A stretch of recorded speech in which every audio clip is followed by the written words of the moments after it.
1962 के युद्ध के दौरान भी सेना का राजनीतिकरण करने की कोशिश की गई थी। आपको याद दिला दें, 1962 में देश के प्रधानमंत्री थे पंडित जवाहरलाल नेहरू। उन्होंने 22 साल पहले इस इंटरव्यू में भारत की युवा पीढ़ी से भी एक अपील की थी। आज गोल्डन विचारों वाला उनका ये इंटरव्यू आपको बहुत ध्यान से देखना चाहिए और अपने करीबियों से इसे शेयर भी करना चाहिए।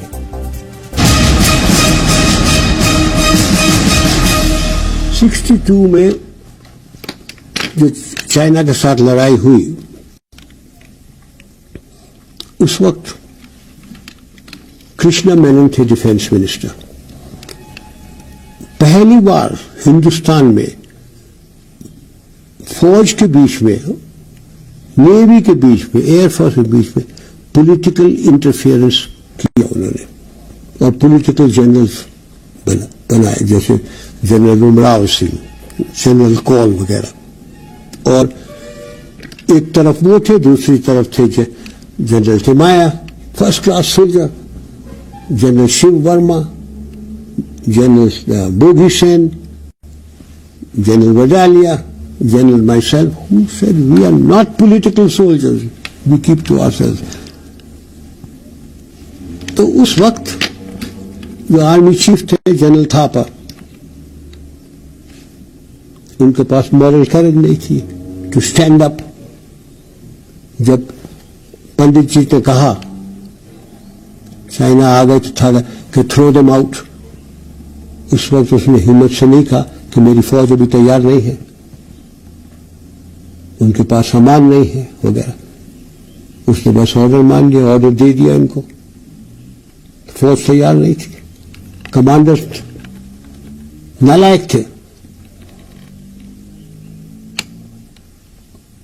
इसलिए नहीं तो फौज कभी हार नहीं सकती। 65 वॉर में मैं ईस्टर्न आर्मी में था, मुझे कुछ करना नहीं दिया, मुझे बोला। लेकिन इस बात का मलाल तो रहा होगा। मैं तो देख रहा था सब चीज क्या हो रहा है, मेरे को क्यों नहीं अंदर जाने देती ईस्ट पाकिस्तान में। वो जनरल चौधरी चीफ था, उसने मुझे कहा Sam you keep out of it, you keep out of it, you just see that nobody worries, you keep out of it.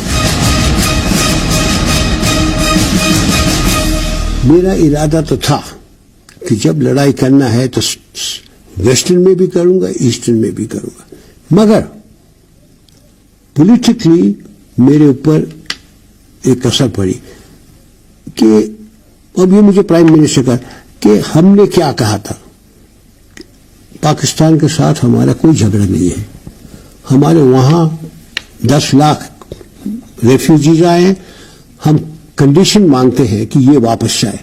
अब प्राइम मिनिस्टर ने मुझे कहा कि जो तू अभी वेस्ट पाकिस्तान में भी हमला करेगा तो कोई मानेगा नहीं, सब कहेंगे कि बस हिंदुस्तान का इरादा था पाकिस्तान को बर्बाद करने का।